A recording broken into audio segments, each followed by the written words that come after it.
I'm going to start today talking about quality management. All right, and so we're going to talk about this fellow by the name of Philip Crosby. And as soon as this comes up, I've got his wiki page up.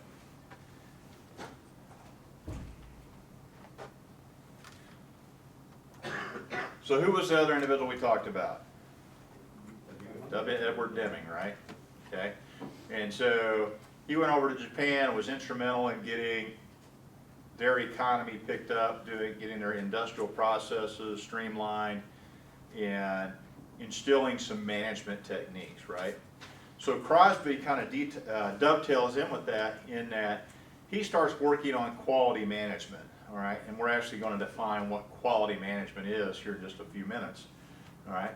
But I find this really interesting, okay? So Philip Crosby, so he actually, let's see, where did it go? Let me just go back up. Yeah. Oops. So he actually worked just down the road. Where did it go? Crosby Corporation in Richmond, Indiana. And then he went up into Mishawaka at the Bendix Corporation. So there's a local guy. All right, was actually here local, and he had a resounding impact on the field of quality management. All right. So he has this, what do they call that? The drift, sorry. D-I-R-F-T, DIRFT. All right, and so he came up with these fairly early. The definition of quality is conformance to requirements. We're going to talk about that. The system of quality is prevention. Performance standard is zero defects, and the measurement of quality is the price of nonconformance. And we're going to talk about those because he actually goes and builds on those later. And we'll talk about those in just a second.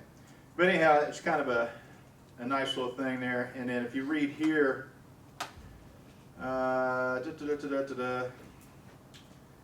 talks about the crisis in North American quality in the late 70s and 80s. All right, and here we go. North American manufacturers were losing market share to the Japanese projects, largely due to the superior quality of the Japanese goods. All right, so who's responsible for that? W. Edward Deming, right? So Deming did a great job, and maybe did too good a job. All right, let's start this slideshow.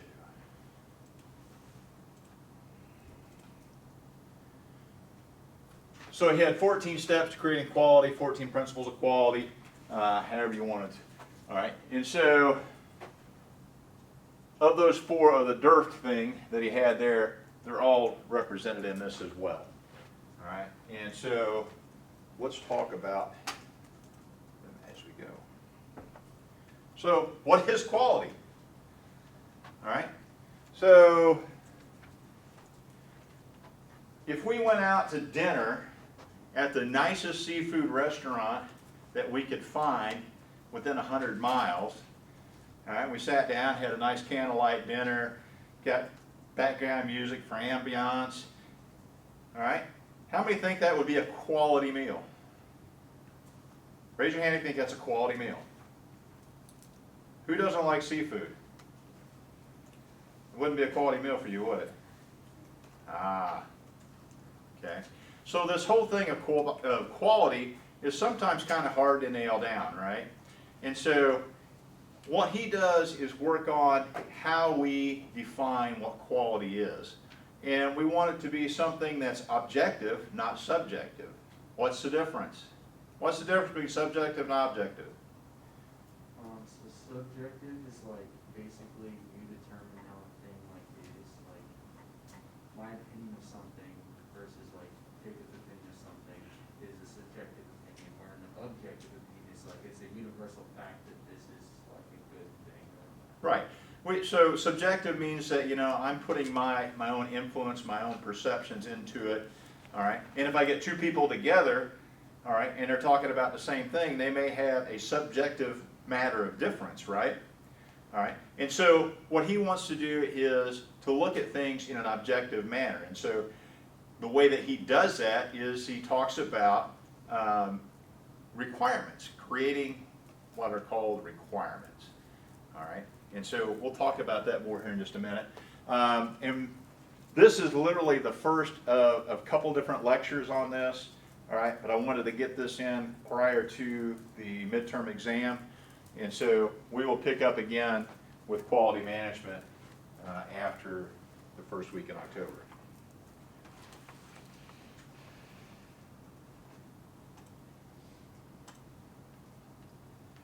All right, some other different definitions, the characteristics of a product or service that bear on its ability to satisfy stated or implied needs. Okay, this is getting more towards what we're getting at. A product or service free of deficiencies. Okay?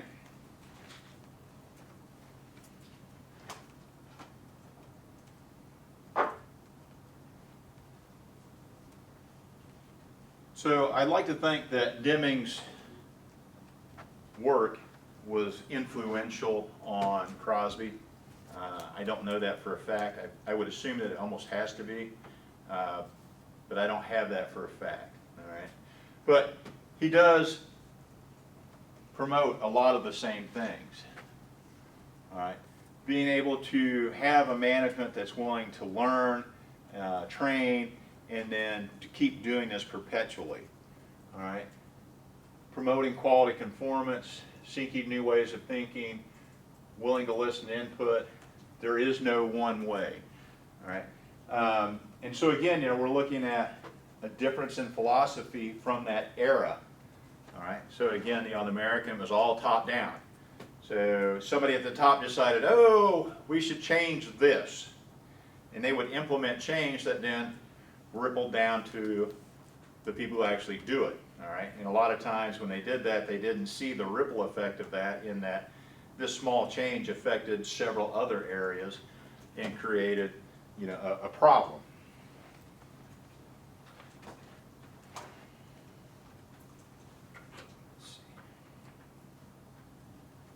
So, this is his first one, management commitment to quality. All right, so and again, we talked a little bit about this with Deming, in that we wanted to encourage learning in the workplace. All right, this also kind of falls in line with on-the-job training, empowering the workers, okay? So this all falls in line with what Deming was saying, right? And so this is one of the biggest things. And we'll talk about this monitor continually.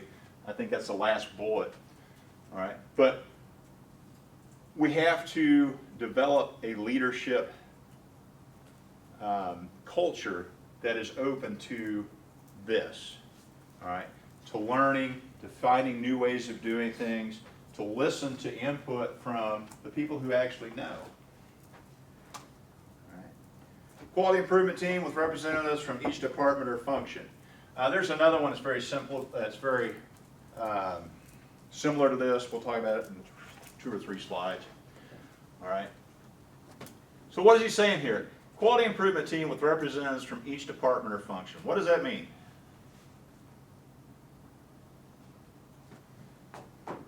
Anybody? Yes, no. So it's kind of like how Deming was talking about bringing all the departments together on a project, because you need to understand what you have so you can create the best with what you have. Because if one, say like the design creates this phenomenal design, but the manufacturing portion can't do that because they don't have the parts, then there's a breakdown there. So by bringing everyone together, everyone's involved, and so you can kind of direct the project the way it needs to go for maximum efficiency and quality. Right, very well said. All right.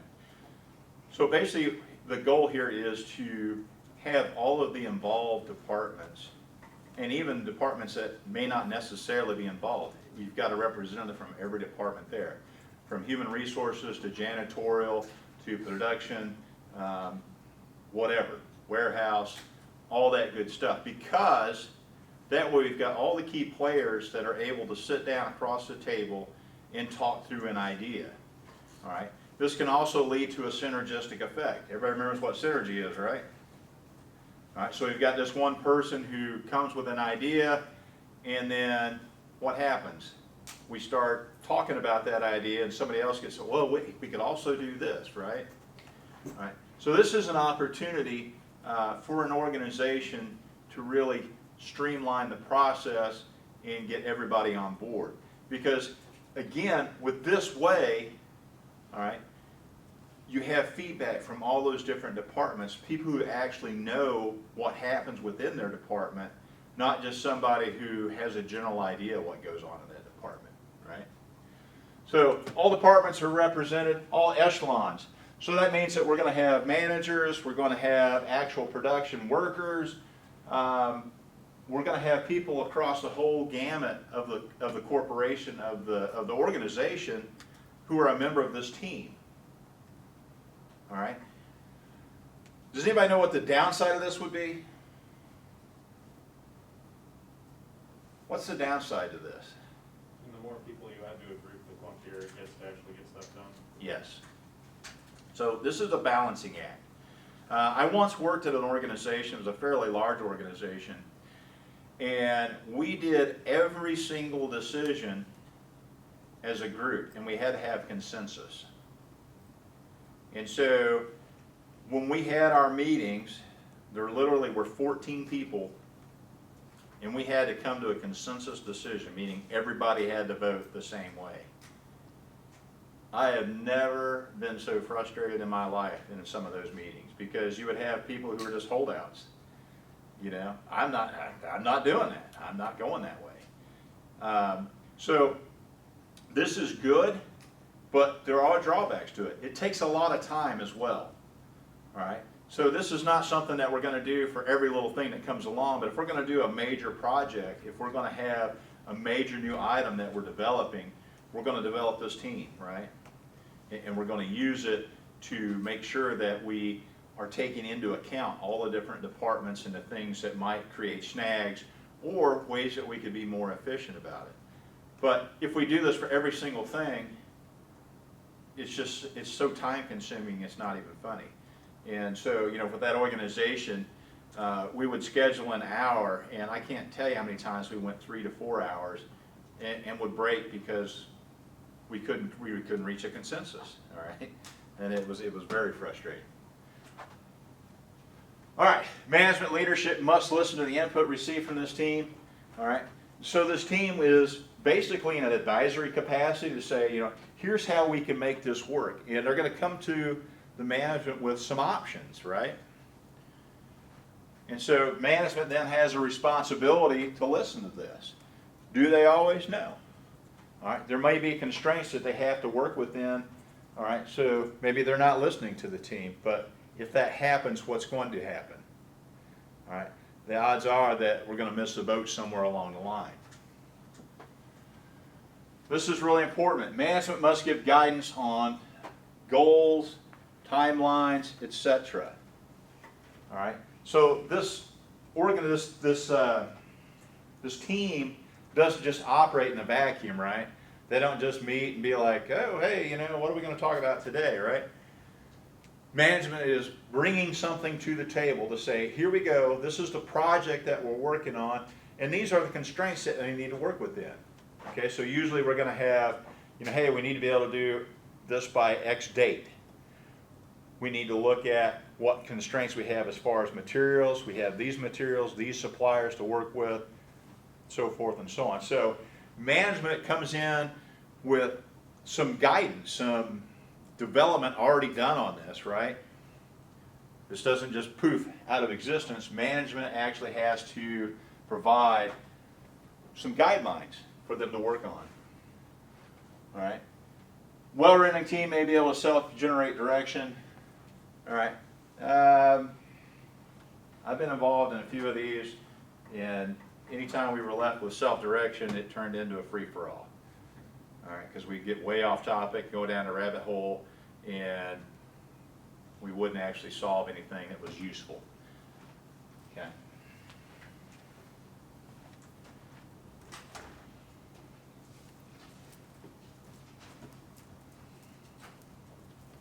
Okay, quality management determines the status of quality throughout the company. So, what they're saying, and we'll get into these a little bit later, is that we must have a way of checking quality in each department. And so that method of checking quality is going to be different for each department. So if I have a human resources department, how different is it to check for quality there versus on the production line? How different is that? Lauren, what do you think? To be honest, I missed that. I was thinking about applying for a job. Okay. Lauren's not the only one who's turned out right now. This is testable. If you go to sleep, you're going to miss out. All right. So, what's the difference in checking for quality within Human Resources Department versus on the production line? Yes. We're looking for two different things. Okay. What kind of different things? Same? HR will probably be more of like an abstract representation in terms of effectiveness, but quality on a production line is probably more physical. Okay, right. And so, in most cases, right, we have multiple production lines creating multiple parts and assemblies, different parts coming together. All right, there's going to be different methods of checking for quality in each of those areas, right? Training must be conducted, all right?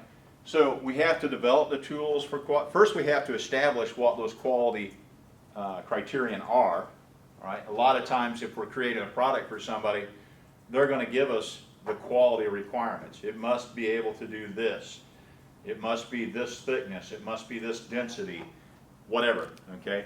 The person that we're making it for typically is going to give us the requirements that we're going to check, all right? So we then have to develop the tooling to do that, all right? And so some of those tools are actual physical tools that we hold in our hand. Some of those tools are more abstract, and they're just, how would I go through and check human resources for quality? Are there errors? Is everybody's name printed right on their paycheck? I mean, you get what I'm saying? All right. We also have to keep records. If we're doing quality checks, if we're doing quality improvement, we have to keep records.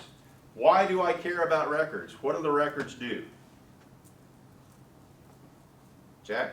It allows you to look back and see how you improved or not improved. Okay. It also shows us trends. Okay. And so in a production environment, all right, so we're making a widget. A widget is just an imaginary thing, right? It's a widget. And it has X and Y dimensions. All right. So we're turning out widgets by the thousands. All right. What happens as our tooling starts to wear? I mean, the dimensions are gonna start to change. Right. More precise. So when we start out, they're all going to be pretty close to what the requirements are, right? But as we get into the process, we're going to have tooling wear. Or we might find that there's an inadvertent process, maybe in handling, where something happens to our part, right? So our records allow us to see what's going on. And so usually when we do our dimensional requirements, there is a percentage, it can be a percentage of this, maybe larger or smaller, all right? And so what we're going to see as we look back at our records, we're going to see that dimensional capacity keeps changing, right? Maybe it gets bigger, maybe it gets smaller, depending upon what the part is, all right? And so we can see that, okay, it took 6 months before we started even getting close to being out of tolerance, all right? What does that tell me?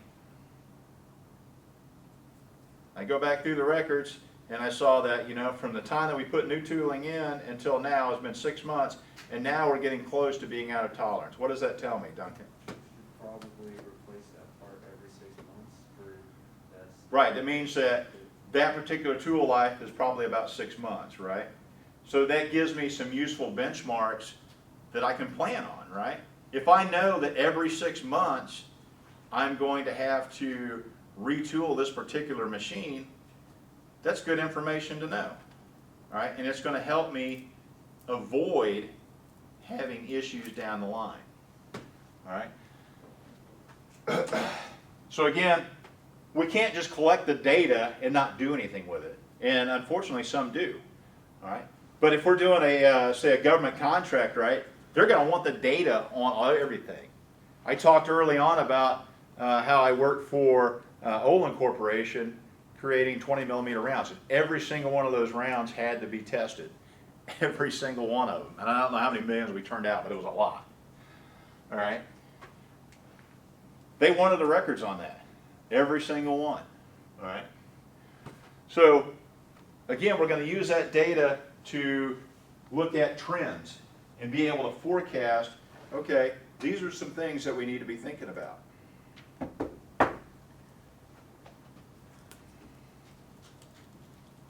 All right, determine the cost of quality to discover where action to correct a deficit, or excuse me, a defect will result in greater profitability. All right?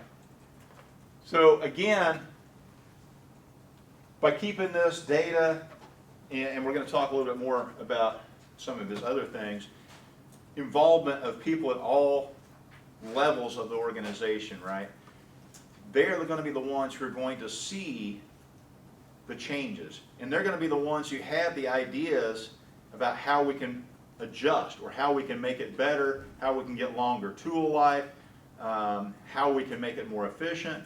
All right? If we're empowering the people who are actually doing the job at all echelons, all right, they're going to be the ones who are able to give us the ideas on how we can make this better. All right? When they start making these recommendations, right, we've got to look at it. Because somebody might have a really great recommendation, right? That, hey, we could make our efficiency 100% more efficient. But in order to do that, we've got to come out of the particular building I'm in now, and we got to have it all in one large building instead of 5 separate buildings.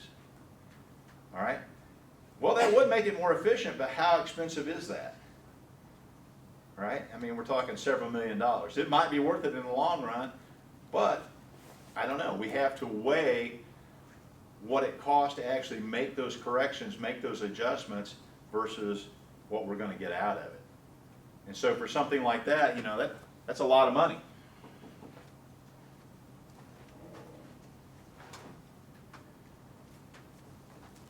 All right, quality awareness for all employees and the cost of defects to the company. All right, again, this is involving every member of the organization in quality. All right, and to let them know how much it costs if we don't meet our requirements. All right, so we're going to involve everybody at all levels, and we're going to periodically host some type of training on quality management for their employees. It's really sad that we don't get the opportunity to take the 2 field trips that we have, because when we go out to the cabinet making place, all right, they're into the 5S quality improvement, all right? And it's really interesting to hear their daily thing, right? So every day when a shift comes on, and they run 2 to 3 shifts depending on how busy they are, they spend the first 15 minutes just talking about where they're at in their production cycle, what their goals are for the day, any issues that they've encountered on the last shift. They talk about trends. I mean, it's really good stuff. And so every person that's there is in this meeting.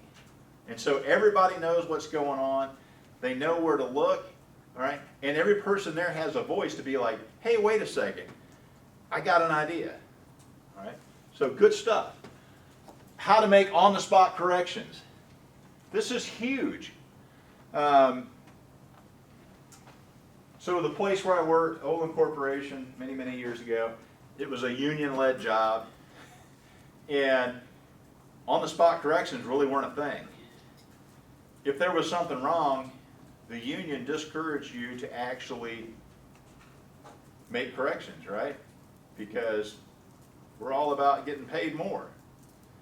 All right? It was really discouraging and frustrating time for me because I don't have that mindset. You know, if I see something wrong, I want to fix it. All right? So that's something. But we need to be able to spot that, you know, hey, there's an issue, and then we also need to have the authority to make an on-the-spot correction to that problem. All right? There'll be some type of process to make a suggestion for an improvement, an implementation, whatever. We need to tell people how that works.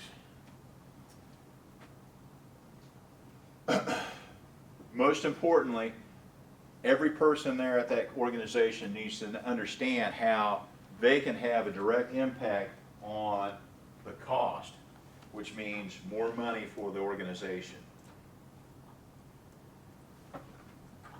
All right, corrective action should become a habit.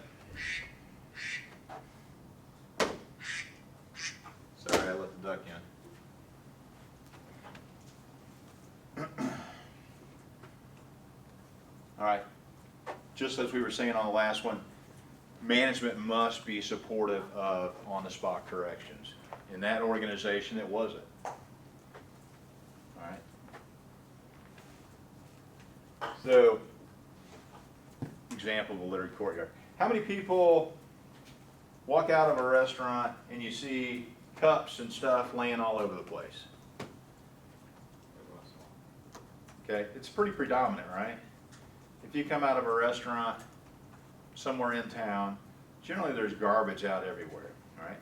How many people have seen somebody, or you yourself, have stopped, pick up a cup, throw it in the trash can? Okay?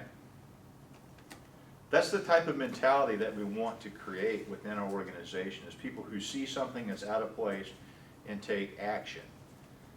So, 27 years of Army training, right? I can't walk by a piece of trash in the yard. I just can't do it. I got to pick it up, throw it away. All right. You can build that into an organization. You can build that into your culture. All right. And we need to.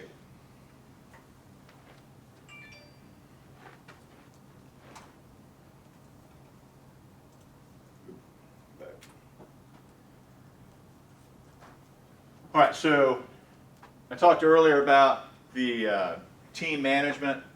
All right. So this is another one, and a lot of times you'll see that these ad hoc committees are created from the same folk. All right. Typically, it'll be a slimmed down group of people. All right. But we're still going to have membership from most of the departments there. All right. And we're going to talk about how we can communicate our quality improvement program and what we can do to make it better.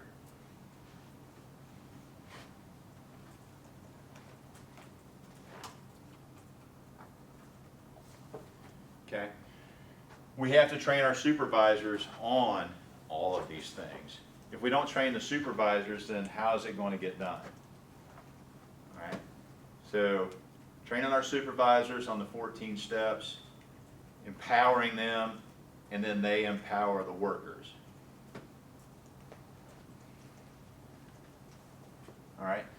And to go along with dimming, so they're periodically exposed to new ideas, structured learning, and professional learning. Again, we're encouraging that learning in the workplace to develop people.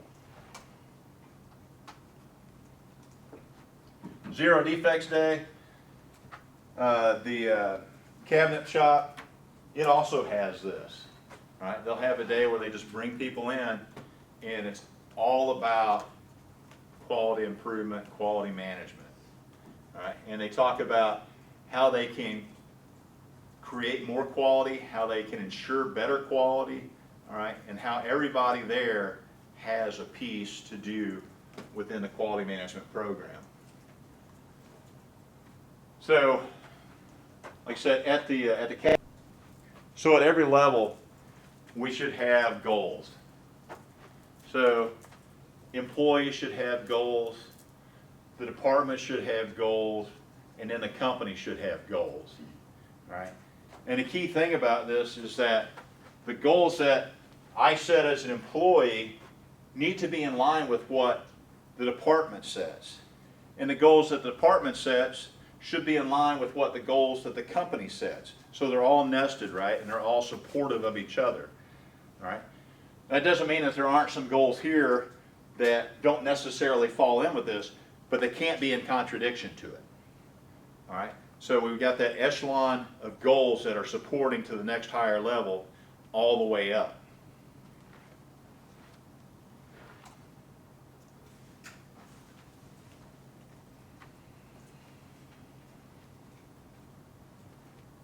All right, so we talked about collecting that data, all right? We have to be able to analyze that data and see what it actually tells us.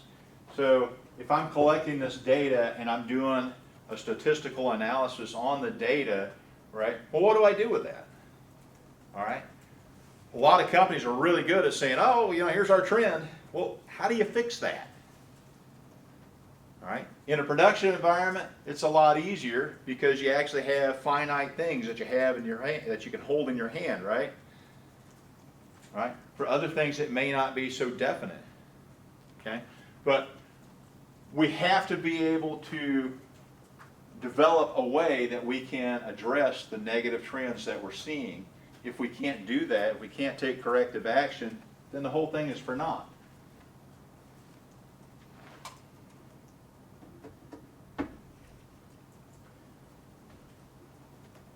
Again, falling in line with empowering employees is that we want to recognize employees who are doing their part and more, right?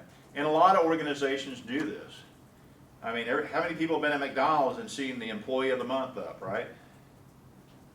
A lot of times it's the same person month to month, but it's a program to empower people to recognize the people who are actually doing their part and a bit more. All right.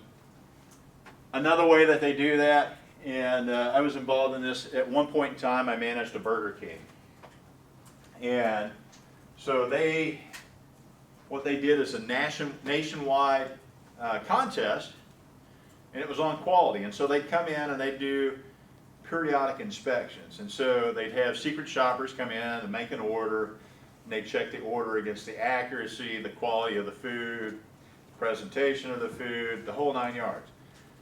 They'd drive around, they'd look at the parking lot, they'd see if it's well kept, all right? They'd come into the dining room and they'd look at the dining room. Is everything clean? Is everything organized?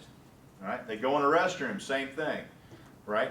Well, what they did then is they started tabulating the results of all this, and at the end of it, those restaurants that were in the top 10% in the nation, well, they would get basically a first prize, right? And it was about $800, and this is back in the early 90s, so it was a lot of money then, that they could spend in these prize catalogs, right? Well, my restaurant happened to be in the top 10%, and, it was really something, But, so managers got so much, assistant managers got a little less, and all full-time employees got a little bit, all right? And so everybody there was involved in this because as soon as they rolled out the program, they gave out the magazine to say, here's the things that you could get, all right? And it was on a point system.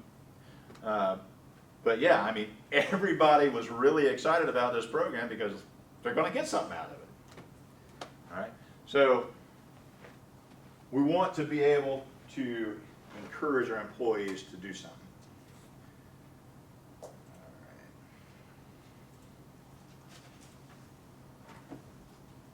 All right, I talked a little about this early on. So 30s and 40s, Deming got involved. In the 50s, Japanese products were the China products of today. Not real high quality, inexpensive. All right. Then in the 70s and 80s, all of a sudden the Japanese went to the top of the totem pole. all right? And Japanese products were first rate, all right? Well, ours were not so much. And so we really had a crisis there. And we're still kind of battling that today, to be honest. All right, quality councils. Again, this is just a group of people. And again, this group gets a little thinner, all right, that talk about quality management at the leadership level. They're going to look at trends within, when they say internally, externally, what are the trends within the, what's the word I'm looking for? The industry. Versus what's the trends within our company. So if there are trends that are going on industry-wide, all right, then it might be a supply issue. All right, because we're all probably getting the supplies from the same people. And so if our quality starts deteriorating and we're looking across industry-wide, we're seeing that same effect, all right, then it may not be something that's within our control. All right?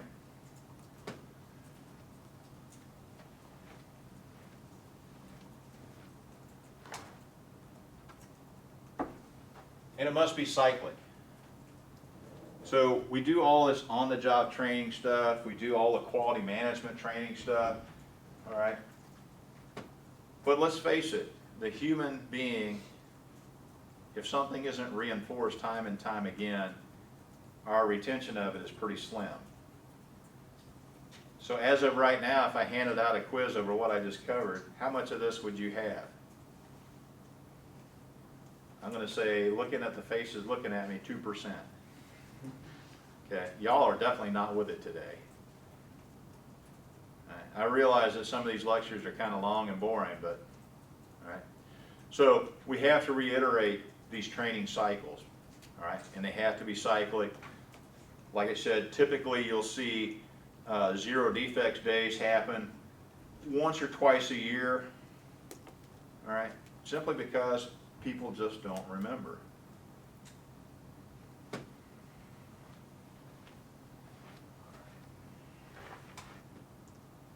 All right, questions? All right, this material will be testable.